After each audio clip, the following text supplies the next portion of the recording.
ni inkuru ibabaje, ni inkuru iteye agahinda, aho umunyamakuru akaba n'umusobanuzi wa filime Uwizeye Marike cyangwa se Doki Kimomo muri kano kanya ari mu marira kubera kubura channel ikomeye yari imaze kugera abayikurikirana cyangwa se abasubscribers barenga miliyoni ndetse n'ibihumbi bigera kuri 600. Urumva rero ni channel yari imaze gukura cyane igeze ku rwego rwo hejuru. Ese niki cyaba cyateye kuba iyi channel ikuwe ku rubuga rwa YouTube? Nibyo ngiye kukubwira rero, nkubwire n'uburyo wo rubita Doki Kimomo muri kano kanya amerewe, n'ibintu byinshi biri kugenda bivugwa hano ku mbuga nkoranyambaga. Byagenze bite rero Doki Kimomo? Ibintu bimubayeho ni ibintu bibi cyane. Ubundi ku munsi w'ejo ngewe ubwo narindi ku mbuga nkoranyambaga nabonye uwo bita Doki Kimomo ngagiye live, birantungura cyane ndibaza ni gute Doki Kimomo agiye live kandi asanzwe akora amadocumentary yateguye neza. None ngiye gukanda kuri live, ari naho ibintu byose ndi gukeka ko byaba byaturutse. Iyo live naje gusanga ari ashaka gustreaminga cyangwa se gukora live y'ibintu nabyo bigiye guca live by'inama yari igiye kuba. Ntago nibuka ngo yari guhuza iki n'iki kuko ntago nayirebye iyo live, ntago nabikurikiranye.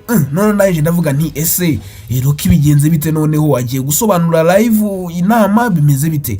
Kandi nzi ko nyine bifite ingaruka zikomeye cyane. Nyuma y'ibyo rero nibwo mu kanya gato ya misembona amakuru avuga ko channel ya Doki imaze sibwa ku rubuga rwa YouTube. None mpita ntekereza ku munsi w'ejo ndavuga ni bira bintu nibyo byabiteye byagenze bite rero.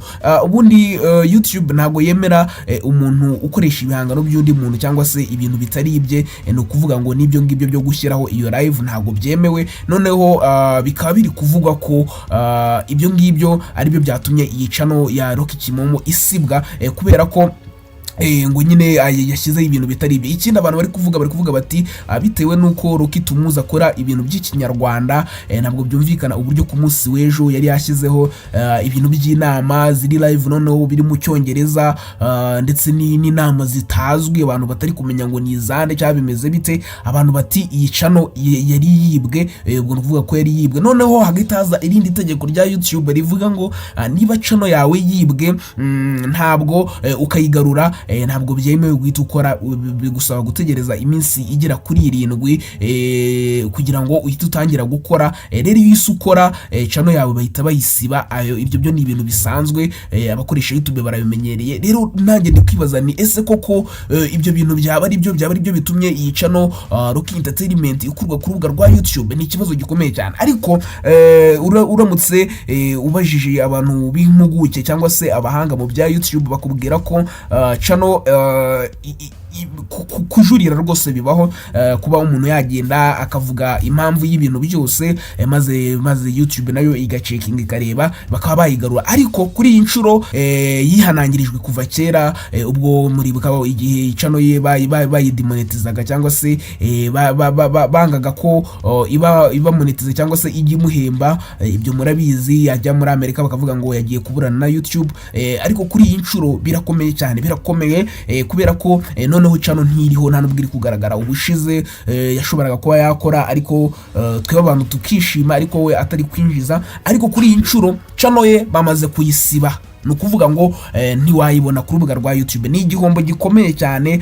Hano umuntu yakuragamo amafaranga menshi cyane ashoboka, kubera ko n'umuntu wakoraga video nyinshi ku munsi, n'umuntu wakoraga igishoboka cyose kugira ngo ahereze abantu be amakuru agezweho. Niyo mpamvu rero na channel yazamukaga cyane, akora ibintu byiza. Muri kano kanya rero ari mu marira. Abantu benshi bari kumuhoza ku mbuga nkoranyambaga bakavuga bati ihangane musore, ihangane, bibaho cyane ibintu nk'ibi ngibi.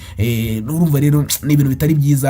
Nawe niba ukunda Doki dutegereze rwose channel nitagaruka, nafungura n'indi channel tuzabe duhari kugira ngo tumusapotinge, nawe ibintu bye bigere ku rwego rwo hejuru, bisubire kuri rwa rwego byari biriho. Kandi ndabizi ko niba tukiriho koko abamufashije kugira ngo agire miliyoni n'ibihumbi 600, na n'ubu ngubu rero turi hano kugira ngo tumufashe. Bari kuvuga ko ari M23 yaba yabiteye kuba ari kuyikoraho. Biragoye cyane kubera ko yari yaramaze kwiga ikibuga neza, yarasobanukiwe ko iburyo nyine bakora akora ibintu bya politike mbere bwo yabikoze nyine asa naho atari yabimenyera. Kuri iyi nshuro rero njyewe ndakeka ko byatewe nuko channel yaba yaribwe maze agahita yayigarura agahita yongera agakora cyangwa se kuba yarashyizeho ibintu bitayibye nabwo bikaba byatera icyo kibazo cyabaye. Reka ngushimire aho twabanye muri iki kiganiro kigufiya. Ahangaha ibi byose bikuye hitwa kuri Iberi TV show. Ngiye ubiguhaye ningiye bita Iberi uguhishura ibyahishwe hano kuri Iberi TV show. Kora subscribe maze tujye tubana 5 kuri 5 naho ubutaha.